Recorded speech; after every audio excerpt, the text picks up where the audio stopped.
بسم اللہ الرحمن الرحیم۔ السلام علیکم۔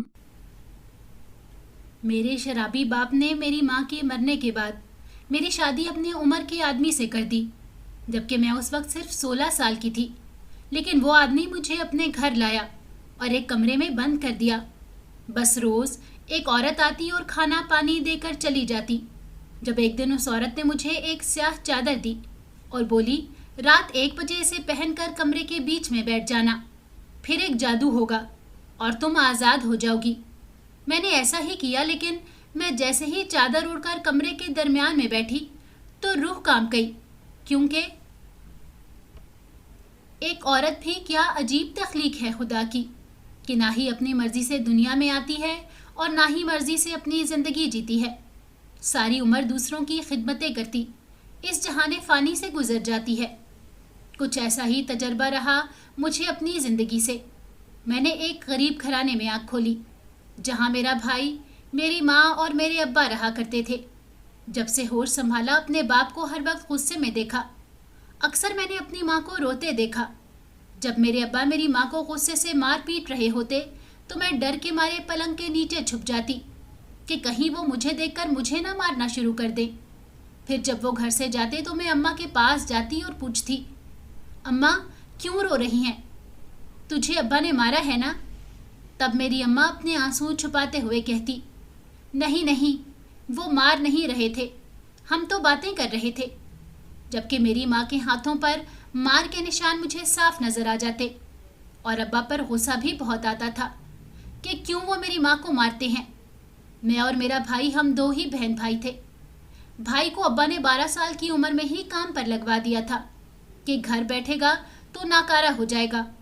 ہم دونوں بہن بھائی کو اسکول جانے کا بہت شوق تھا، مگر میرے ابا کا خیال تھا کہ پڑھائی پر فالتو خرچہ کرنا بیکار ہے۔ کون سا تیر مار لیں گے ہم پڑھ لکھ کر؟ زیادہ پڑھائی سے ہم لوگوں کا دماغ خراب ہو جائے گا اور ہم کسی کو خاطر میں نہیں لائیں گے۔ اسی طرح کی باتیں سننے کو ملتی جب بھی میری اماں ابا سے ہماری تعلیم کی بات کرتی۔ اسی طرح ہم نے کبھی اسکول کی شکل بھی نہ دیکھی تھی۔ خیر، ماں نے بہت کوشش کی، مگر ابا نے ان کی ایک نہ سنی۔ میرا بھائی صبح کام پر جاتا اور رات کو واپس آتا۔ میری عمر 8 سال کی تھی۔ گھر میں اپنی ماں کا ہاتھ بٹاتی تھی۔ میرے ابا کا رویہ گھر میں ایسا ہی ہوتا تھا، غصے والا۔ مجھے نہیں یاد پڑتا کہ انہوں نے مجھ سے یا میرے بھائی سے کبھی محبت اور شفقت سے بات کی بھی ہو۔ میری ماں سے بھی اس طرح بات کرتے جیسے کسی نوکر سے بات کی جائے۔ مجھے ہمیشہ حیرت ہوتی تھی کہ اس رویے کی وجہ کیا ہے۔ آخر میری ماں کا کیا قصور ہے؟ ہم لوگوں سے اتنی نفرت کیوں ہے میرے ابا کو؟ مگر میرے ان سوالوں کا جواب مجھے کبھی نہ مل سکا۔ ان کی اس نفرت کی وجہ میں کبھی نہیں جان پائی۔ جیسے جیسے وقت گزرتا گیا، میرے ابا کے غصے میں مزید اضافہ ہوتا گیا۔ میری ماں اب دوسروں کے گھروں میں کام کرنے جاتی تھی، کیونکہ ابا نے خرچہ دینا جو بند کر دیا تھا۔ خیر، وقت گزرتا رہا اور میرے ابا کا رویہ اور بھی خراب ہوتا گیا۔ وہ گھر آتے، غصہ کرتے، میری ماں سے زبردستی اس کی کمائی کے پیسے لیتے اور چلے جاتے۔ اب تو انہوں نے نشہ کرنا بھی شروع کر دیا تھا، سنگت جو ان کی خراب تھی۔ ابا کے دوستوں نے جوا اور شراب نوشی کی عادت ڈال دی تھی۔ ابا کا رویہ دیکھ کر مجھے میری ماں پر بڑا ترس آتا تھا۔ میں نے ابا کو دیکھ کر یہ تہیہ کر لیا تھا کہ کبھی شادی نہیں کروں گی، کبھی کسی پر بھروسہ نہیں کروں گی۔ مجھے اس رشتے سے ہی نفرت ہو چکی تھی۔ نہ میرے ابا اچھے شوہر تھے، نہ ہی ایک اچھے والد۔ میں نے کئی بار ماں سے پوچھنے کی کوشش کی کہ آخر کیا وجہ ہے کہ ابا آپ سے اور ہم دونوں بہن بھائی سے ایسا رویہ رکھتے ہیں، لیکن میری ماں نے ہمیں کبھی نہ بتایا۔ بس یہی کہا کہ ایسی کوئی بات نہیں، جب تم لوگ بڑے ہو جاؤ گے تب جان لو گے۔ وقت تیزی سے گزرتا گیا اور اب تو میں 16 برس کی ہو چکی تھی۔ میرے دل میں شادی کے نام سے نفرت ہو گئی تھی، مگر کیا پتا تھا کہ قسمت اتنی خراب ہے کہ زندگی میں مزید دکھ لکھے گئے تھے۔ ایک دن اماں اچانک گھر میں کام کرتے کرتے گر گئی۔ میں اماں کے قریب گئی تو وہ بے ہوش ہو چکی تھی۔ میں نے فوراً پڑوسیوں کو بلایا اور ہم سب میری ماں کو اسپتال لے گئے۔ وہاں پتہ چلا کہ میری ماں کو ہارٹ اٹیک ہوا ہے۔ میرا رو رو کر برا حال تھا۔ محلے والوں نے ابا اور بھائی کو اطلاع دی۔ کچھ ہی دیر میں میرا بھائی بھی اسپتال پہنچ گیا، مگر میرے ابا اماں کو دیکھنے تک اسپتال نہ آئے۔ میں غم سے نڈھال ICU کے باہر یہاں سے وہاں تذبذب کے عالم میں چکر لگا رہی تھی۔ میرا بھائی بھی پریشانی کی عالم میں کھڑا تھا۔ وہ مجھے تسلی دیتے ہوئے کہہ رہا تھا، کومل پریشان نہ ہو، اماں ٹھیک ہو جائے گی، مگر یہ کہتے ہوئے اس کی زبان اس کا ساتھ نہیں دے رہی تھی۔ صاف ظاہر ہو رہا تھا کہ وہ خود بھی یقینی کی عالم میں ہے۔ میں یہی سوچ رہی تھی کہ اگر اماں کو کچھ ہو گیا تو میں کیسے زندہ رہوں گی۔ اچانک ڈاکٹر نے باہر آ کر اطلاع دی کہ میری ماں اب اس دنیا میں نہیں رہی۔ مجھے ایک دم ایسا لگا جیسے میرے قدموں کے نیچے سے زمین سرک گئی ہو اور میرے سر پر آسمان نہ رہا ہو۔ یہ ستم بھی تھا میری زندگی میں۔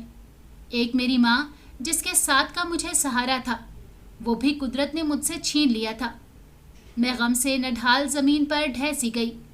مجھے میرے بھائی نے روتے ہوئے سہارا دیا اور کہا، کومل ہماری ماں کو اپنے دکھوں سے نجات ملی ہے آج، وہ وہاں سکون سے رہے گی۔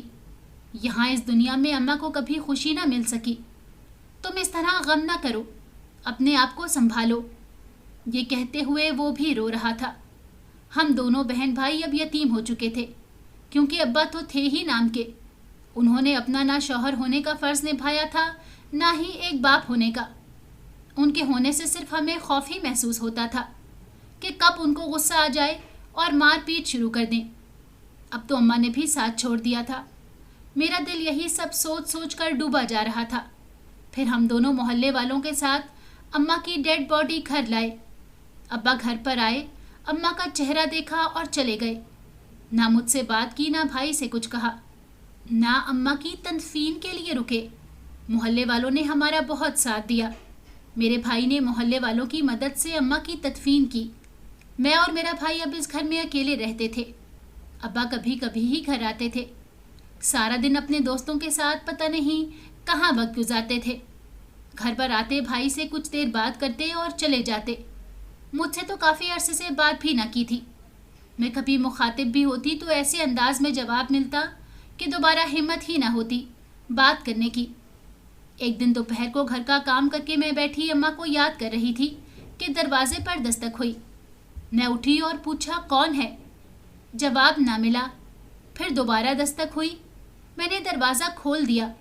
سامنے ایک باوقار اور باروب عورت کھڑی تھی۔ اس نے پوچھا، حمیدہ سلطانہ کا گھر ہے یہ؟ میں نے سر مثبت انداز میں ہلایا اور اس عورت کو اندر آنے کا کہا۔ وہ اندر داخل ہوئی اور گھر پر طائرانہ نظر ڈالتے ہوئے کہنے لگی، حمیدہ کہاں ہے؟ میں نے دل میں سوچا، یہ کون ہے جو میری ماں کو جانتی ہے؟ میں نے آخر پوچھ ہی لیا، آپ کون ہیں؟ کہنے لگی، میں حمیدہ کی بہن کشمالہ ہوں۔ یہ سنتے ہی میری آنکھیں پھٹی کی پھٹی رہ گئی۔ میں نے کبھی بھی میری ماں سے ان کے میکے والوں کا ذکر نہیں سنا تھا۔ جب بھی میں نے اور بھائی نے ماں سے پوچھا ان کے گھر والوں کا، تو یہی جواب دیا کہ اب کوئی زندہ نہیں ہے ان کے خاندان میں سے۔ کبھی صحیح جواب نہیں دیا، جیسے ذکر ہی نہ کرنا چاہتی ہوں۔ ابھی میں اپنے خیالات میں ہی گم تھی کہ انہوں نے پوچھا، بیٹا تم کون ہو حمیدہ کی؟ میں نے جواب دیا، میں ان کی بیٹی ہوں، کومل۔ یہ سن کر ان کے چہرے پر مسکراہٹ آ گئی۔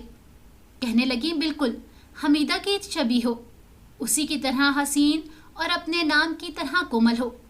پھر انہوں نے دوبارہ میری ماں کا پوچھا، حمیدہ کہاں ہے؟ پھر میں نے ان کو بتا دیا کہ کچھ دن پہلے میری ماں کو ہارٹ اٹیک آیا اور اب وہ اس دنیا میں نہیں رہی۔ یہ سن کر وہ گویا صدمے میں آ گئی۔ ان کی آنکھوں سے آنسو گرنے لگے۔ میں نے اٹھ کر ان کو پانی دیا۔ میں یہ سوچنے لگی کہ اگر یہ میری ماں کی سگی بہن ہے تو اتنے عرصے کہاں گم تھی، اور میری ماں کی پہلے کبھی خبر کیوں نہ لی؟ ایسی کیا بات تھی جو میری ماں نے ان کا ذکر تک نہ کیا ہم سے؟ میری ماں اتنے عرصے میرے ابا کے ظلم کا نشانہ بنی رہی، نہ ان لوگوں سے ملنے گئی اور نہ ان لوگوں نے میری ماں اور ہماری خبر لی۔ اچانک ان کے سوال سے میں اپنے خیالوں سے باہر آئی۔ کومل، تمہارا کوئی بھائی یا بہن ہے؟ میں نے کہا، ہاں میرا ایک بڑا بھائی ہے، وہ ابھی کام پر گیا ہے۔ وہ کہنے لگیں، تمہارے ابا کہاں ہیں؟ میں نے کہا، وہ گھر پر کبھی کبھی ہی آتے ہیں۔ مجھ سے رہا نہ گیا اور میں نے آخر ان سے پوچھ ہی لیا کہ آنٹی، آپ میری ماں کی سگی بہن ہیں؟ انہوں نے کہا، ہاں۔ میں نے کہا کہ آپ نے اتنا عرصہ میری ماں سے کوئی تعلق کیوں نہیں رکھا تھا؟ انہوں نے کہا یہ لمبی کہانی ہے، میں واپس آؤں گی، تمہارے بھائی سے بھی ملوں گی اور تم کو سب بتاؤں گی، ابھی مجھے جانا ہوگا۔ یہ کہہ کر وہ چلی گئیں۔ رات کو میرا بھائی آیا تو میں نے سب باتیں بھائی کو بتائیں۔ بھائی کو بھی حیرت ہوئی سب سن کر، اور خوشی بھی کہ میری ماں کے رشتے دار تو ملے۔ خیر کچھ دن گزر گئے، مجھے ان کا انتظار تھا کہ وہ واپس آئیں اور مجھے میری ماں کے بارے میں کچھ پتہ چلے کہ آخر کیا بات ہے جو ابا کا میری ماں اور ہم بہن بھائی سے ایسا رویہ ہے، اور میری ماں نے اپنے میکے والوں کا ہم سے کیوں چھپایا۔ ایک دن وہ کشمالہ خاتون واپس آ ہی گئی۔ میں نے بھائی کو فون کر کے بلوا لیا۔ کچھ دیر میں بھائی بھی آ گئے۔ بھائی کو دیکھ کر وہ بہت خوش ہوئیں، کہنے لگیں اب سے تم دونوں میرے بچے ہو، میں تمہاری خالہ ہوں، مجھے خالہ ہی بلانا۔ پھر انہوں نے ساری داستان شروع سے آخر تک ہمیں سنائی۔ میری ماں بہت خوبصورت تھی۔ میرے نانا کی 2 ہی بیٹیاں تھیں، حمیدہ اور کشمالہ۔ حمیدہ پہلی تھی تو اپنے والد کو بے حد عزیز تھی۔ وہ اپنی بیٹی کو ڈاکٹر بنانا چاہتے تھے، اسی لیے میری ماں کو تعلیم کے لیے کالج بھیجا، جبکہ ان کے خاندان میں اس وقت بیٹیوں کو زیادہ پڑھنے کا رواج نہ تھا۔ خیر میری ماں کالج جاتی رہی۔ ایک دن اچانک ان کی ملاقات شفقت حسین یعنی میرے ابا سے ہوئی۔ شفقت حسین ایک خوبصورت شخصیت کا مالک تھا۔ لمبی جسامت اور باروب انداز نے حمیدہ کو اس کو گرویدہ بنا لیا۔ شفقت حسین کا دل بھی خوبصورت اور سادہ سی حمیدہ کا قائل ہو گیا۔ دونوں کالج میں روز ساتھ پائے جانے لگے۔ آخر ایک دن شفقت حسین نے اپنی ماں کو حمیدہ کے گھر رشتہ لے کر بھیجا، لیکن حمیدہ کے والد یعنی میرے نانا نے اسی وقت انکار کر دیا کہ ہم لوگ خاندان میں ہی بیٹی بیاہتے ہیں۔ جب شفقت حسین کو پتہ چلا تو وہ پریشان ہو گیا کہ وہ حمیدہ کے بنا رہنے کا تو سوچ بھی نہیں سکتا تھا۔ حمیدہ اپنے والد سے بہت ڈرتی تھی، مگر شفقت حسین کی محبت نے اس کو مجبور کر دیا تھا۔ دونوں نے کورٹ میرج کر لی۔ حمیدہ جب گھر آئی اور اپنی شادی کا بتایا تو حمیدہ کے والد کو بہت دھچکا لگا۔ ان کو حمیدہ سے بہت امید تھی، وہ تو اپنی بیٹی کو ڈاکٹر بنانے کے لیے خاندان والوں کی باتیں سنتے رہتے تھے، مگر حمیدہ نے ان کا خیال نہ کیا تھا اور شفقت حسین کے ساتھ زندگی گزارنے کا ارادہ کر لیا تھا۔ اس نے اپنے والد کی عزت کا بھی خیال نہ کیا تھا۔ خیر میری ماں کے گھر والوں نے اسی دن سے ان سے سارے تعلق توڑ لیے۔ پھر حمیدہ شفقت حسین کے گھر آ گئی، اس کی بیوی بن کر۔ میری ماں بہت خوش تھی کچھ عرصہ شفقت حسین کے ساتھ، مگر شفقت حسین جتنی محبت کرتا تھا اتنا ہی اس کو اب حمیدہ سے شک ہونے لگا تھا۔ حمیدہ جس سے بھی بات کرتی اس کو اچھا نہ لگتا۔ وہ حمیدہ کو ہر وقت شک کی نگاہ سے دیکھنے لگا، کہیں باہر نہ جانے دیتا۔ یہ سب حمیدہ اپنی بہن کو فون پر بتاتی تھی۔ کشمالہ نے اپنے والد سے چھپ کر اپنی بہن سے فون پر رابطہ رکھا تھا۔ خیر کچھ وقت گزرا اور حمیدہ نے مجھ سے بھی رابطہ بند کر دیا۔ اس نے بتایا کہ شفقت حسین کو فون پر بات کرنا پسند نہیں کسی سے۔ مجھے یہ سب اپنی دوست سے پتہ چلا کہ بعد میں حمیدہ کے ساتھ بہت برا ہوا۔ شفقت حسین نے نیا بزنس شروع کیا اپنے دوست کے ساتھ۔ گھر پر دوست کا آنا جانا شروع ہوا۔ وہ دوست اچھے کردار کا نہیں تھا۔ جب اس نے حمیدہ کو دیکھا تو اس کو حمیدہ بہت اچھی لگی۔ وہ بہانے بہانے سے شفقت حسین کے گھر کے چکر کاٹنے لگا۔ ایک دن حمیدہ گھر پر اکیلی تھی اور شفقت حسین کا دوست آ گیا۔ حمیدہ نے اس کو ڈرائنگ روم میں بٹھایا اور خود برآمدے میں آ گئی۔ جب شفقت کے دوست نے دیکھا کہ کوئی گھر پر نہیں ہے تو وہ بھی برآمدے میں آ گیا اور حمیدہ سے کہنے لگا کہ تم بہت خوبصورت ہو، میں تمہارے لیے ہی اس گھر میں آتا ہوں، تمہارا خیال مجھے ہر وقت بے چین کیے رکھتا ہے۔ شفقت گھر کے دروازے پر ہی کھڑا تھا۔ دروازے کی آڑ میں وہ یہ سب باتیں سن چکا تھا۔ وہ اندر داخل ہوا اور اپنے دوست کے سامنے حمیدہ کو تھپڑ رسید کیا اور دوست کو فوراً گھر سے جانے کو کہا۔ شفقت حسین کا دوست جیسے ہی گھر سے باہر گیا، شفقت حمیدہ سلطانہ پر برس پڑا۔ وہ پہلے ہی شکی مزاج شوہر بن چکا تھا، اب یہ باتیں اس سے ہضم نہیں ہو رہی تھی۔ وہ جو بھی منہ میں آیا حمیدہ کو بولتا چلا گیا۔ لگ ہی نہیں رہا تھا کہ وہ یہی آدمی ہے جو حمیدہ سے محبت کے دعوے کرتا تھا۔ حمیدہ حیران سی چپ چاپ ایک نظر سے شفقت کو دیکھے گئی کہ آدمی کی محبت کا کیا بھروسہ، نہ جانے کب وہ بدل جائے۔ حمیدہ کا کوئی قصور نہ تھا اس واقعے میں، مگر وہ مجرم بنی دیکھتی رہی تھی۔ شفقت کو اتنا بھی بھروسہ نہ تھا اپنی محبت پر تو کیا فائدہ اپنی صفائی میں کچھ کہنے کا؟ حمیدہ بری طرح ٹوٹ چکی تھی۔ شفقت کے لیے اس نے اپنے پیار کرنے والے باپ کی نافرمانی کی، اپنے گھر والوں کو چھوڑا، دنیا سے کنارہ کشی اختیار کر لی، مگر بدلے میں کیا ملا؟ ذلت اور رسوائی۔ احساس ندامت نے حمیدہ کو مفلوج کر دیا تھا۔ وہ اپنی صفائی میں کچھ بولنا نہیں چاہ رہی تھی، بس شش و پنج میں تھی کہ اچانک کیا ہو گیا کہ شفقت کو اس پر ذرا بھی اعتبار نہیں رہا۔ شفقت چلا گیا، اسے گم سم چھوڑ کر، اور رات بہت دیر سے گھر لوٹا۔ اس نے اس دن سے حمیدہ سے سرد مہری اختیار کر لی تھی۔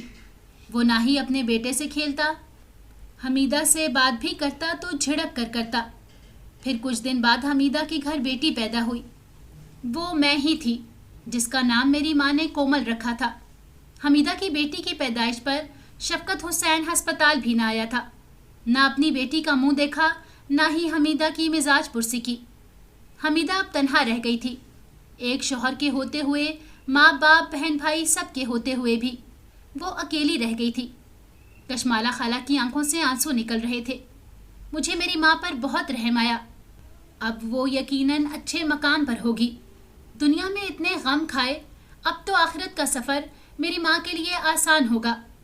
کشمالہ خالہ نے مجھے اور بھائی کو تسلی دی اور کہا مجھے اپنی ماں ہی سمجھنا، کسی بھی چیز کی ضرورت ہو بلا جھجک مجھ سے کہنا۔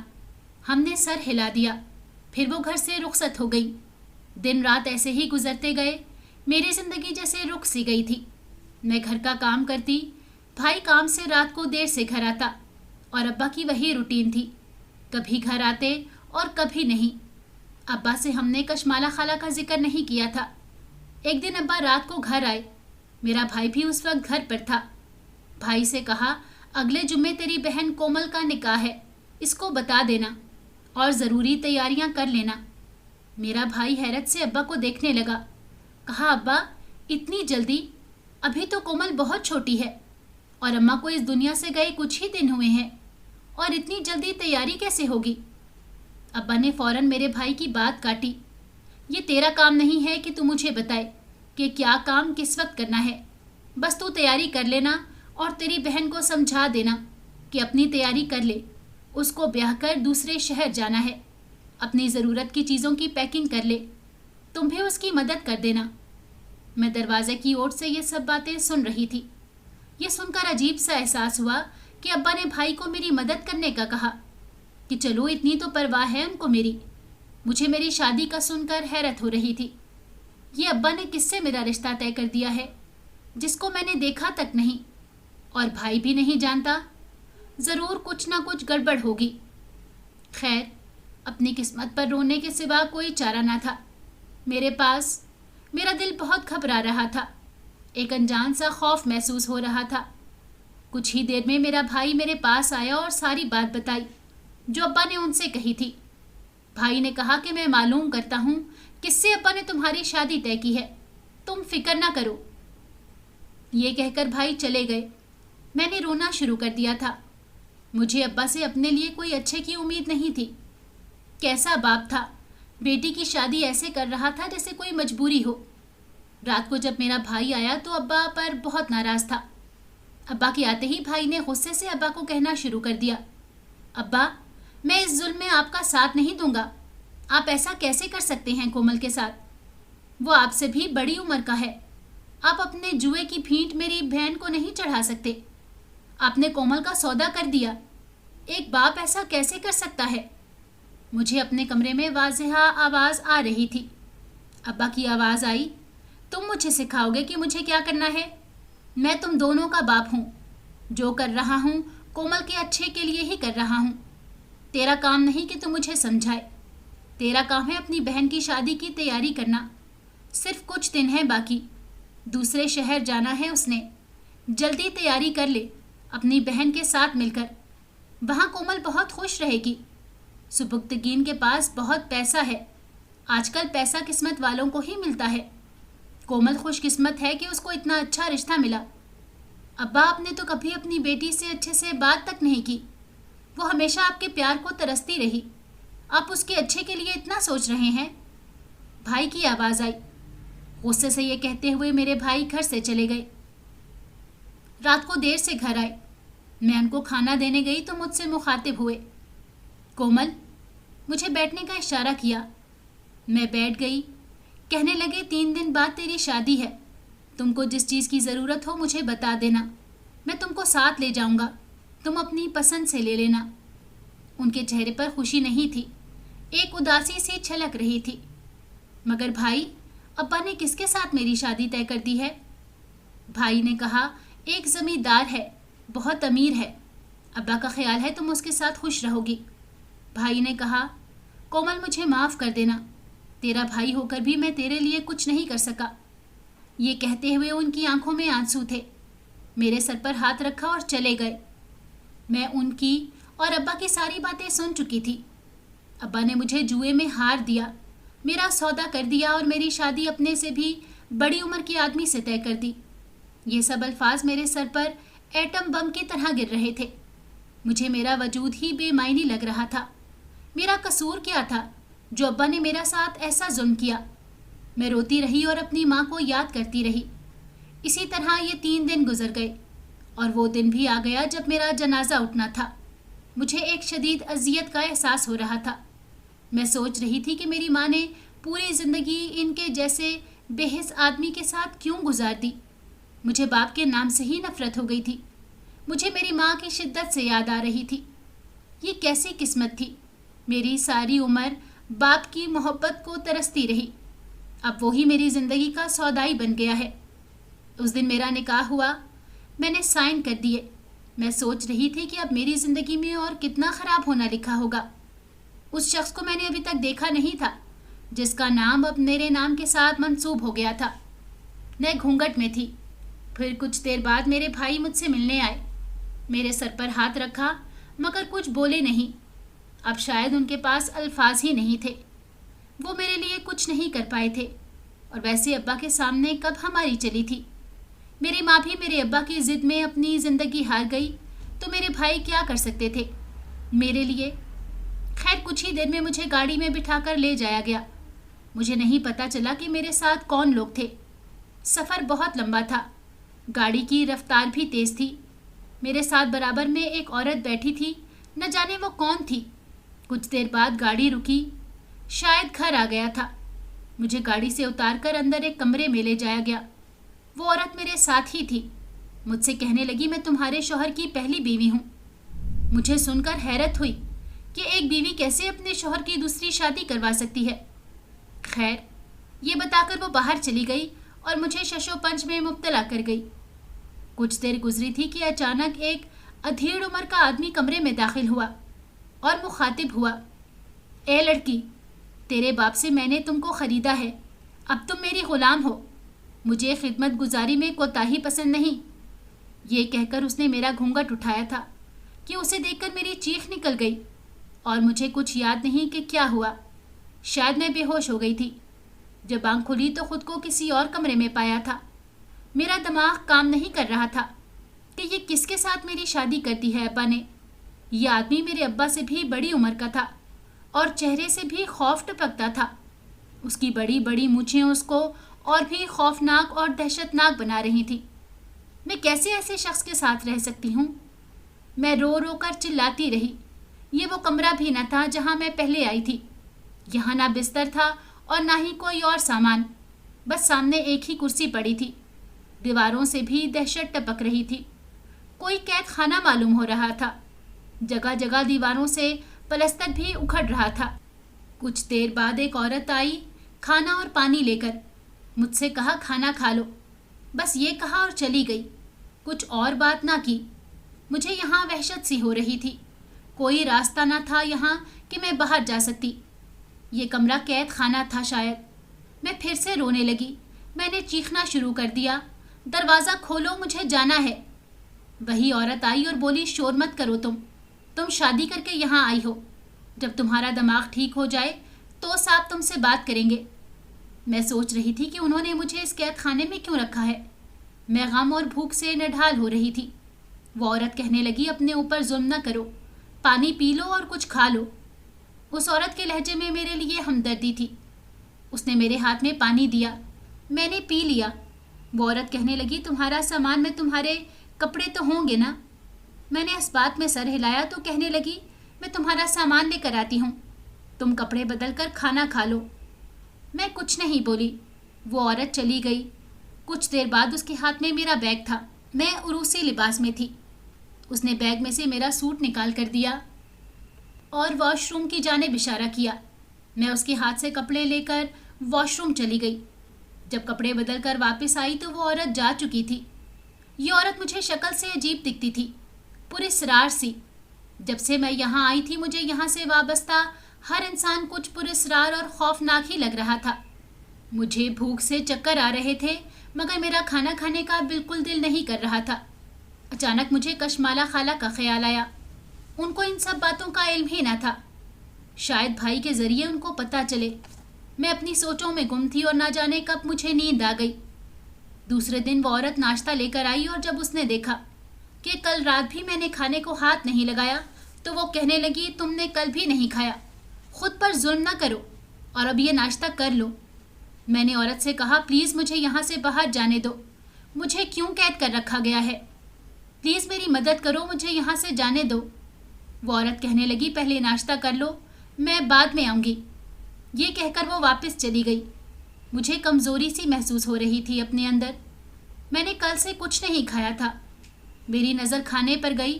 میرا بھوک سے برا حال تھا۔ میں کھانے کی طرف بڑھی اور کھانا شروع کر دیا۔ مجھے بڑا ترس آ رہا تھا خود پر۔ کن لوگوں کے حوالے کر دیا تھا میرے ابا نے مجھے؟ کون سی غلطی کی سزا تھی یہ؟ کاش کہ میں پیدا ہی نہ ہوئی ہوتی۔ شام کو پھر وہ عورت آئی اور میرا نام پوچھا۔ میں نے کومل بتایا۔ اس کے چہرے پر تنزیہ سی مسکراہٹ آ گئی۔ میں نے بھی اس کو پوچھا کہ وہ کون ہے، مگر اس بات کا اس نے کوئی جواب نہ دیا۔ مجھے اس کی باتیں کچھ مشکوک سی لگ رہی تھیں۔ اس کا انداز اور میرے ساتھ رویہ کچھ عجیب سا تھا۔ جس کے ساتھ میرا نکاح ہوا تھا وہ پھر واپس میرے سامنے نہ آیا تھا، نہ ہی اس کی پہلی بیوی۔ پتہ نہیں یہ لوگ مجھ سے کیا چاہتے تھے۔ یہاں کوئی ایسا نہیں تھا جو میرا اپنا ہو اور مجھے ان سوالوں کے جواب دے۔ مجھے اپنی ماں کی بے حد یاد آ رہی تھی۔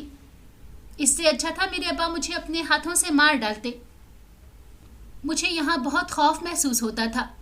یہ عورت ہی شاید مجھ پر رحم کر لے اور میری مدد کر دے۔ میں نے پھر پوچھا کیا تم میری یہاں سے جانے میں مدد کرو گی؟ پلیز، تمہاری بھی کوئی بیٹی ہوگی، تم اتنی بے رحم نہیں لگتی، مجھے جانے دو یہاں سے، اس قید سے۔ میں روتے روتے اس عورت سے التجا کر رہی تھی مگر وہ کچھ کہے بنا باہر چلی گئی۔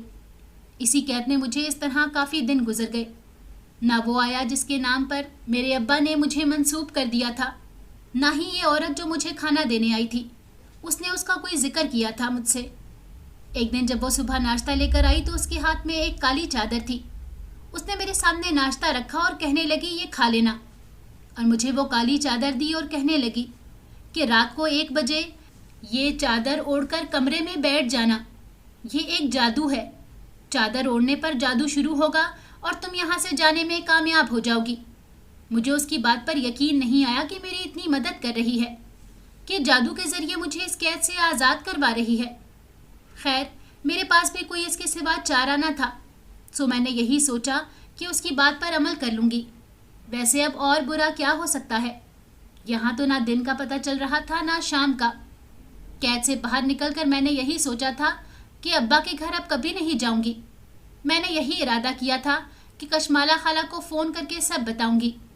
میں نے وہ چادر رکھ لی تھی اور میں رات کو 1 بجنے کا انتظار کرنے لگی۔ تقریباً 1 بجے میں نے وہ کالی چادر اوڑھ لی اور کمرے کے بیچ میں اس عورت کی ہدایت کے مطابق بیٹھ گئی۔ لیکن اچانک ہی دروازے کے باہر کھڑے آدمیوں کی آوازیں میرے کانوں میں پڑیں۔ ان کی باتیں سن کر تو میرے حواس میرے قابو میں نہیں تھے۔ مجھے سمجھ نہیں آ رہی تھی کہ میرے باپ نے کن لوگوں میں میری شادی کر دی تھی۔ اچانک وہ آدمی کمرے میں آئے اور میرے اوپر سے چادر ہٹا کر بولے، لڑکی یہ دوا کھا لو۔ میں نے انکار کیا لیکن انہوں نے زبردستی میرے منہ میں دوا ڈال دی، جس کے بعد مجھے کچھ ہوش نہ رہا۔ جب مجھے ہوش آیا تو میں کسی دوسرے کمرے میں موجود تھی اور وہی عورت مجھے نظر آئی۔ میں نے اس سے پوچھا کہ وہ تو مجھے آزاد کروا رہی تھی۔ تبھی وہ بولی، دیکھو تم اس کمرے سے تو آزاد ہو چکی ہو۔ اور آج رات کو تم یہاں سے جا رہی ہو، اپنا بیگ تیار کر لینا۔ میں نے پوچھا کہاں؟ تو بتایا افریقہ۔ کیا؟ میرے منہ سے چیخ نکل گئی۔ ہاں، صاحب نے یہی حکم دیا ہے۔ کیا وہ بھی میرے ساتھ آئیں گے؟ یہ سن کر وہ ہنسنے لگی، کہنے لگی تم بہت معصوم ہو، تمہیں ابھی تک سمجھ نہیں آئی تمہارے صاحب کی؟ یہ تمہاری اسمگلنگ کر رہے ہیں، یہی ان کا کام ہے۔ میں ایک دم سناٹے میں آ گئی۔ یہ دن بھی آنا تھا زندگی میں۔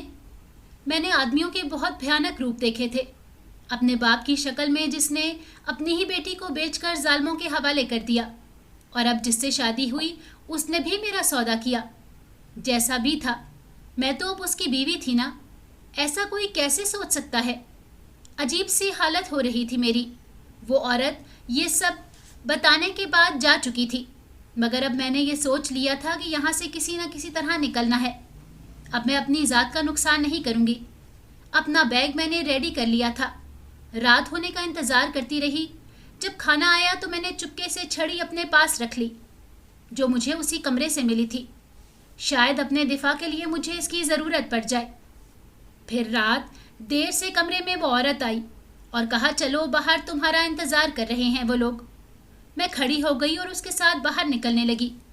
میں اور وہ عورت مین دروازے سے باہر نکل گئے۔ باہر بہت اندھیرا تھا، سامنے سے آتے کچھ لوگ دکھائی دے رہے تھے۔ مجھے اس عورت نے ان کے حوالے کیا اور واپس اس مکان کے اندر چلی گئی۔ مجھے ان لوگوں کے چہرے نظر نہیں آ رہے تھے۔ ایک آدمی نے میرا ہاتھ پکڑا ہوا تھا، باقی دو آدمی آگے آگے چل رہے تھے۔ اچانک پتہ نہیں مجھ میں اتنی ہمت کہاں سے آ گئی کہ میں نے چھڑی نکالی اور اس آدمی کے ہاتھ پر مار دی اور اپنا ہاتھ چھڑا کر بھاگ نکلی۔ اندھیرا بہت تھا، میں نے اسی اندھیرے کا فائدہ اٹھایا اور سامنے ہی ٹرک کے نیچے چھپ گئی۔ یہ لوگ سمجھ رہے تھے میں یہاں سے بھاگ گئی ہوں اور مجھے تلاش کرنے آگے نکل گئے۔ میں چھپ چھپ کر ٹرک کے نیچے سے نکلی اور مخالف سمت کی طرف بھاگی۔ اندھیرا اتنا تھا کہ راستہ بھی سمجھ نہیں آ رہا تھا، بس میں پاگلوں کی طرح بھاگ رہی تھی کہ اچانک کسی کار کی آواز آئی اور پھر مجھے کچھ یاد نہیں کہ کیا ہوا۔ شاید میں بے ہوش ہو گئی تھی۔ جب آنکھ کھلی تو خود کو اسپتال کے بستر پر پایا۔ نرس نے بتایا کہ کسی کار سے تم ٹکرا گئی تھی اور بے ہوش ہو گئی تھی اور وہ لوگ تم کو اسپتال میں لے کر آئے تھے۔ اب تم بالکل ٹھیک ہو، چند خراشیں ہی آئی تھی۔ اس نرس کو کیا پتا تھا کہ میرا دل اور دماغ اندر سے زخموں سے چور تھے۔ اب تو جسم سے بھی درد ٹوٹ رہا تھا۔ جن حالات میں گزری ہوں وہ میں ہی جانتی ہوں۔ پتہ نہیں وہ نیک دل لوگ کون تھے جن کی بدولت میں یہاں تک پہنچی۔ نرس نے کہا تمہاری طبیعت اب بالکل ٹھیک ہے، تم اب گھر جا سکتی ہو۔ گھر؟ یہ لفظ سن کر ہی میری آنکھوں میں آنسو آ گئے۔ میرا گھر تو اب کوئی رہا ہی نہ تھا۔ اب میں سوچ رہی تھی کہ مجھے کہاں جانا چاہیے۔ اچانک مجھے کشمالہ خالہ کا خیال آیا۔ میرے پاس ان کا فون نمبر تھا۔ میں نے اسپتال سے ہی ان کو کال کی اور ان کو کہا کہ وہ اسپتال آ جائیں۔ پھر میں وہاں ہی ان کا انتظار کرنے لگی۔ میرے پاس کچھ پیسے بھی نہ تھے۔ خیر، کچھ دیر بعد کشمالہ خالہ آ گئیں، مجھ کو گلے لگایا۔ ان کے ساتھ ایک نوجوان بھی تھا جو قدرے خوبصورت اور پرکشش لگ رہا تھا۔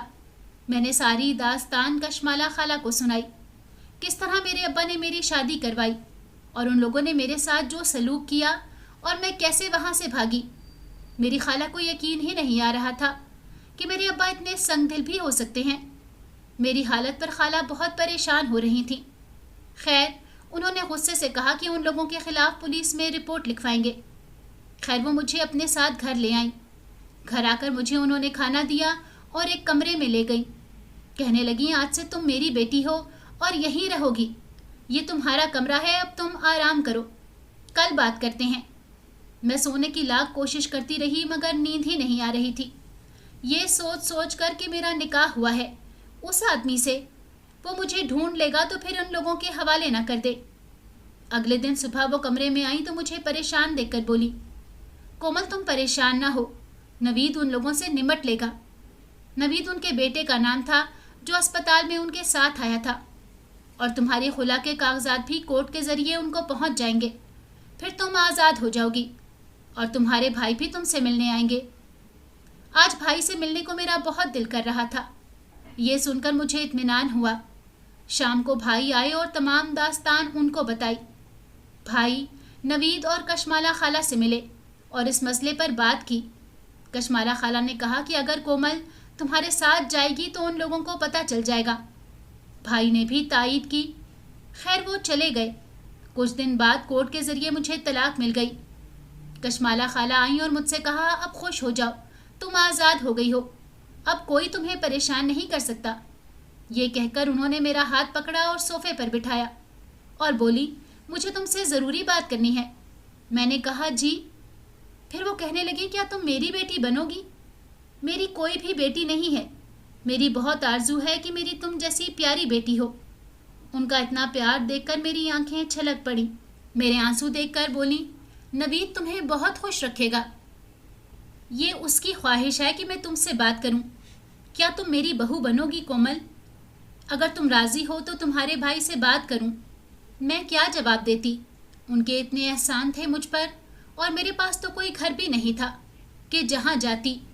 میں نے کہہ دیا کہ جو آپ کی مرضی ہے، جس میں آپ اور بھائی کو بہتر لگے۔ وہ خوش ہو گئیں اور مجھے گلے لگا لیا، پھر کمرے سے چلی گئیں کہ تمہارے بھائی کو بلوا کر آج ہی بات کرتی ہوں، نیک کام میں دیر کیسی۔ بھائی رات کو آئے اور مجھ سے ملے اور پوچھا نوید کے بارے میں تمہارا کیا خیال ہے؟ میں نے کہا جو آپ کو صحیح لگے۔ بھائی نے کہا اتنا اچھا رشتہ نہیں مل سکتا، میرا خیال ہے کشمالہ خالہ کو ہاں کر دیتا ہوں۔ میرے سر پر ہاتھ رکھا اور چلے گئے۔ یوں کچھ دن بعد ہی میری نوید سے شادی ہو گئی۔ نوید بہت اچھا شوہر ثابت ہوا۔ مردوں کے بارے میں مجھے جو نفرت تھی وہ ختم ہو گئی۔ کشمالہ خالہ بھی مجھے بیٹی کی طرح چاہتی تھیں۔ کبھی کبھی بھائی بھی مجھ سے ملنے آ جاتے تھے، مگر میں وہاں اس گھر میں کبھی نہیں گئی۔ میری زندگی میں نوید نے خوبصورت رنگ بھر دیے تھے۔ میں سوچ رہی تھی کہ جتنی دردناک میری پچھلی زندگی تھی۔ امید ہے آپ کو ہماری کہانی اچھی لگی ہوگی، تو ہمارے چینل کو لائک کیجئے اور بیل آئیکن کو لازمی کلک کیجئے تاکہ آپ کو ہماری اس طرح کی اچھی کہانیاں بر وقت ملتی رہیں۔